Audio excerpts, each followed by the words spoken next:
Dengar hadis ini enggak? Ya, kalau saya terjemahkan untuk memudahkan nih. Jika Anda ingin sujud, maka sujudlah dengan mendahulukan, jangan sujud seperti duduknya unta, maka dahulukanlah tanganmu sebelum lututmu. Tangan hadis itu? Idza sajadta, ya, fala tasjud kama yabrukul ba'ir falyadha yadayhi qabla rukbatayhi. Tapi ada hadis lain mengatakan idza sajadta atau kama qala fala tasjud kama yabrukul ibil falyadha rukbatayhi qabla yadayhi. Kalau Anda mau sujud, maka sujudlah jangan seperti duduknya unta, dahulukan lututmu sebelum telapak tanganmu. Terbayang nggak? Satu hadis mengatakan dahulukan telapak tangan, satu hadis mengatakan dahulukan lutut. Yang benar yang mana?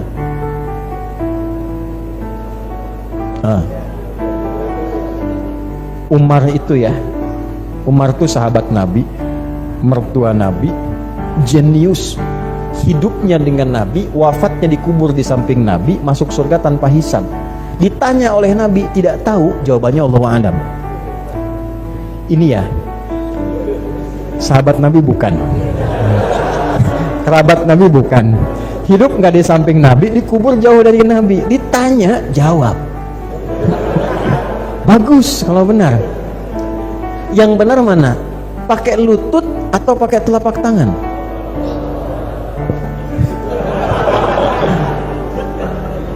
Ini kalau kita nggak paham tentang uslub hadis, ini bisa bertengkar.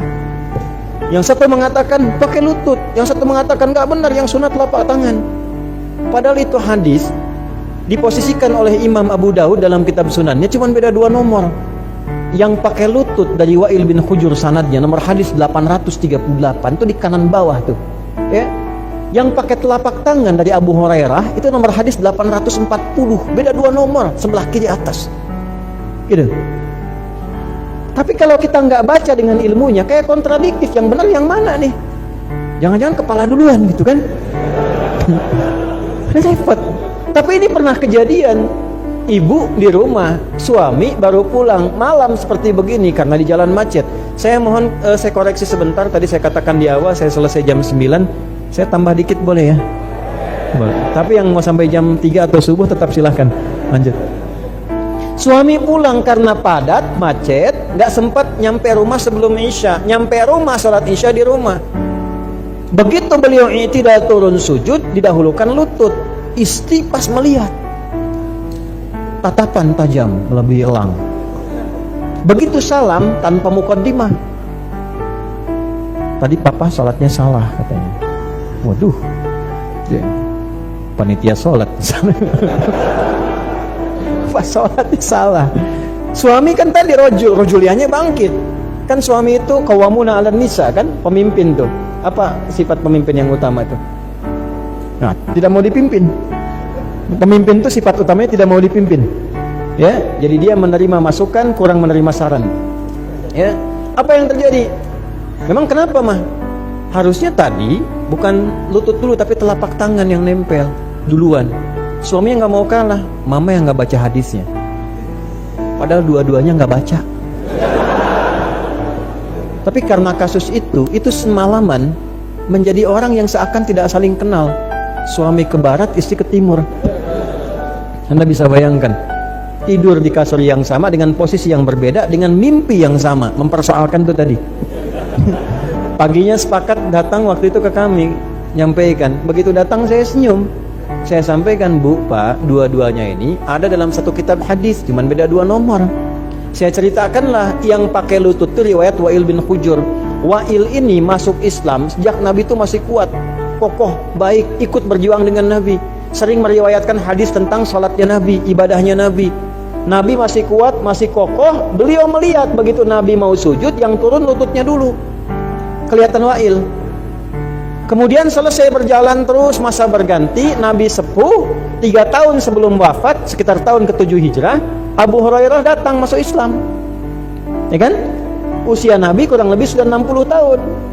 Sudah berpetualang banyak menunaikan syariat, ikut aksi militer juga, di Badar, di Uhud dan sebagainya, dan terdapat masalah di lutut.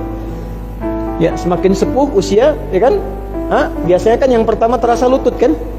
Maka tercatat dalam hadis-hadis Nabi kadang-kadang sholat itu ada tongkat di sampingnya, nyandar ke tiang karena lutut bermasalah. Maka ketika lutut ini bermasalah, beliau menggunakan telapak tangannya untuk menahan saat sujud. Terlihat oleh Abu Hurairah, diriwayatkanlah oleh Abu Hurairah yang menggunakan versi telapak tangan itu.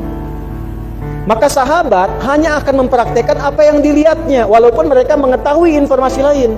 Apa yang dilihat oleh mereka itu yang mereka kerjakan. Abu Hurairah tahu ada yang pakai lutut, tapi pengalamannya melihat langsung dengan Nabi menggunakan telapak tangan, itu yang diriwayatkan, itu yang dipraktekkan. Wa'il karena membersamai Nabi dari awal tadi, beliau lihat Nabi menggunakan lutut, yang dipakai oleh beliau lutut. Walaupun dua riwayat itu ada, dikumpulkanlah oleh para ulama, digabungkan jadi satu, dipakai metode namanya al-jam'u wa taufiq. Dikumpulkan, dianalisis. Oh, ternyata masalahnya bukan pakai lutut dan telapak tangan. Pertama, coba lihat hadisnya. Kalau engkau ingin sujud, janganlah sujud seperti duduknya unta. Yang pakai lutut itu menggunakan untanya itu ibil, unta tanpa beban. Afala yanzuruna ilal ibili kaifa khuliqat. Unta namanya banyak. Unta netral tanpa beban, ibil. Unta yang betina, nakah. Naqatallahi wa suqyaha fakadzabuhu fa'aqaruha. Baik ya, itu nakah, untanya Nabi Saleh, unta betina. Unta jantan namanya jamalun. Saya percepat tuh. Jamal. Bukan Jamal, itu beda.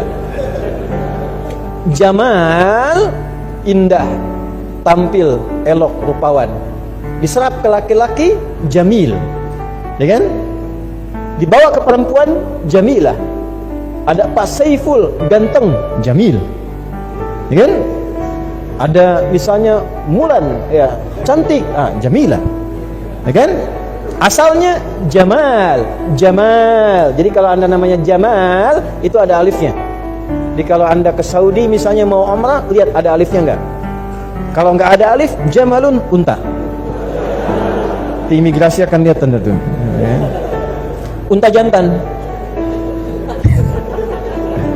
Kalau dia bawa beban, itu ba'ir namanya. Ba'ir. Unta itu kalau dia tidak ada beban, maka Nabi katakan, kamu dahulukan ya lututmu, jangan seperti unta. Unta mendahulukan depannya dulu. Nah, unta itu kakinya berapa? Kalau nggak tahu, Allahu alam. Pernah lihat unta nggak? Berapa kakinya? Masalahnya begini, masalahnya apa yang Quran minta, kadang kita nggak pakai tuh. Ketika diminta melihat unta, dimintanya pakai nazar, analisis. Afala yanzuruna ilal ibil. Jadi bukan sekedar lihat, sampai didalami itu kenapa yang istimewa di ibil itu apa? Ternyata kakinya dua, yang dua lagi tangannya. Unta punya tembolok, tempat menampung air. Dia bisa simpan di situ, dia tahan. Bisa sampai 2-3 bulan tuh kalau dia tahan tuh. Jadi kalau Anda tahan minum sampai 2-3 bulan, saya nggak teruskan tuh, ya. Terus dia punya selaput di matanya. Kalaupun ada badai di padang pasir, dia keluarkan selaputnya, dia lewat aja santai. Dia hewan perasa. Dia akan memperlakukan tuannya sesuai perlakuan tuan pada dirinya. Ya. Nah, depannya itu tangannya. Maka Nabi katakan gini, kau dahulukan lututmu sebelum tanganmu. Jangan seperti unta, karena unta tanpa beban itu dia akan mendahulukan bagian depannya begini, baru belakangnya. Tapi ba'ir berbeda, dia akan tekuk bagian belakangnya dulu, baru depannya. Ba'ir itu unta punya beban. Jangan engkau sujud seperti unta yang punya beban. Maka dahulukan telapak tanganmu sebelum lututmu, karena ada bebannya. Karena beda kita dengan unta. Yang sama silakan angkat tangan. Ya, unta kalau punya beban, dia yang dahulukan apanya? Lututnya. Kalau tak ada beban, tangannya. Kita terbalik. Kalau punya beban di lutut, dahulukan tangan. Kalau nggak ada beban, santai silahkan lututnya. Ya, tapi nggak harus seperti unta, itu majas namanya. Kita ambil ke suasana kita. Nabi sepuh, punya masalah di lutut. Masalah lutut bukan karena sepuhnya. Jadi jangan sampai Anda simpulkan misalnya keadaan sepuh dan muda, bukan. Anda olahraga, main bola, kena tackle, cedera, Anda masih muda. Tapi lutut bermasalah, mau sujud pakai telapak tangan. Paham? Telapak tangan bermasalah, gunakan lutut, gak ada masalah. Jadi jangan disimpulkan, oh ini masalah lutut, masalah tua. Ada anak muda sujud, tua. Ada beda. Nah, ngaji fikih begitu. Jadi mau pakai telapak tangan boleh, mau pakai lutut boleh. Yang salah kepala duluan. Belum apa-apa udah debat tuh. Oh yang sunnah yang ini, sunnah palamu itu. Maksudnya apa? Difikirkan dulu, pala itu dipikirkan. Ini kehormatan di sini. Makanya nggak boleh pukul kepala, ini nggak boleh. Kehormatan di sini. Ya, dipikirkan. Jadi digunakan cara mencerna kita itu digunakan. Paham di sini?